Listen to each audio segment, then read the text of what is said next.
Welcome back, everyone. Well, there's an event coming up at the Saratoga City Center that, quite honestly, we could spend 30 minutes talking about and probably be able to keep going. It's the Autism Awareness Fair, and it's happening on Sunday, April 27th.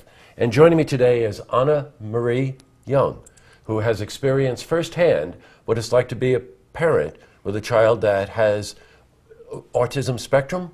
An autism spectrum disorder, yes. Great. Well, first, welcome. Thank you very much. Great to have you here. Thanks for having me. And let's start by just the basics. What is autism spectrum? An autism spectrum disorder is a neurological disorder that affects speech. It makes some children very rigid. They can't break out of a routine. For other children, they can't connect with the outside world. Mm-hmm. A statistic that caught my attention, and I don't think all of us were aware of, is that 1 out of 68 children born with some kind of autism spectrum disorder. Yes. Mostly boys. Mostly boys. 1 in 42 boys when you break the numbers down. So for every girl that's diagnosed, 4.5 boys are diagnosed. Wow, so much more common than what you would think. Let's talk a bit about your own experience as a parent, and then a little bit about what parents can expect at the fair. Sure. So Brennan is 8 years old. Yes, he just turned 8 this spring. A handful. Yes. Yeah, I bet. All Yes. boys are handfuls. They are, yes. They I certainly know. are. What's it like day to day? So Brennan is quite what they consider high functioning. So for him, the biggest challenges are those that the outside world poses. So at home, it's fairly easy. We've come down to a routine. He's very agreeable, but there are days when it's very difficult in that he has a hard time breaking from some of the routines as he's come used to. Right. In that if we change the schedule, if we said we were going to do something and outside forces, hello life, have come in and said, no, we're not doing that right now, that sometimes can be difficult for him to make that adjustment. Sure, I would imagine, and please let me know if we're right here and give me some examples. You know, the most important thing is to create that bridge between someone that has an autistic problem, issue, and how they connect to the outside world. Yes, that is the largest challenge for any child that has any special need, is to connect them to the outside world. Because as a parent, you like to circle your wagons and bring the children close and keep them safe, but life happens outside of your four walls, and it's very important to give your child those experiences outside of the home. And that is the biggest challenge. How do I find, as a parent, something that is not going to create more of an issue for my child that has a spectrum disorder? And we have 2 other children, so we can't forget that we're a family. We're not an autism family, we're just a family. Yes, that's right. Boy, is that ever great advice. So a sense of community is probably very important. You know, none of us are able to accept all the challenges in something like this alone.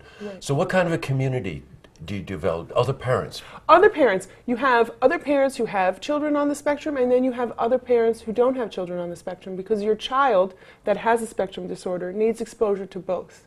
They need to know that there are people like them, and they need to know that they can be friends with anybody.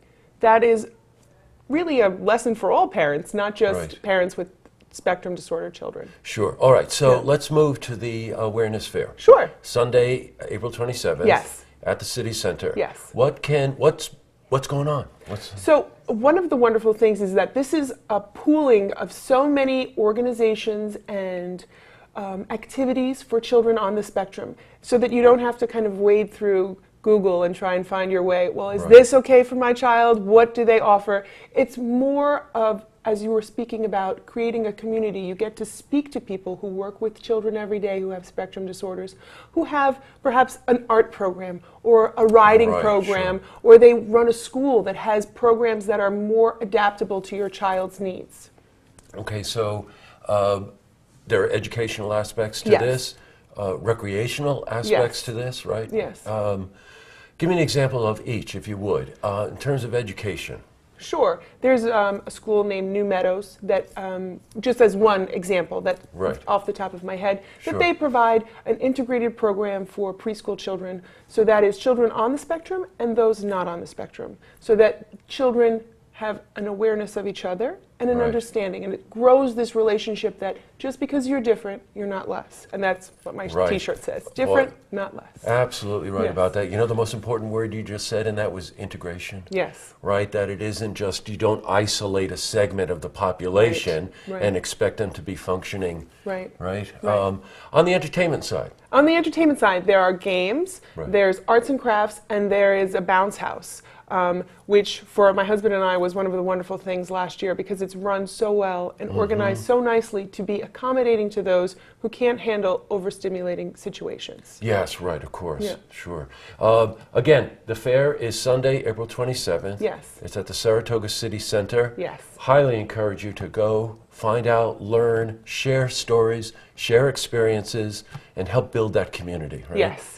Well, it's just a pleasure to have you on. Thank you so much for having me. I really appreciate it. You're quite welcome. To see this interview again, you can head to our website, looktvonline.com.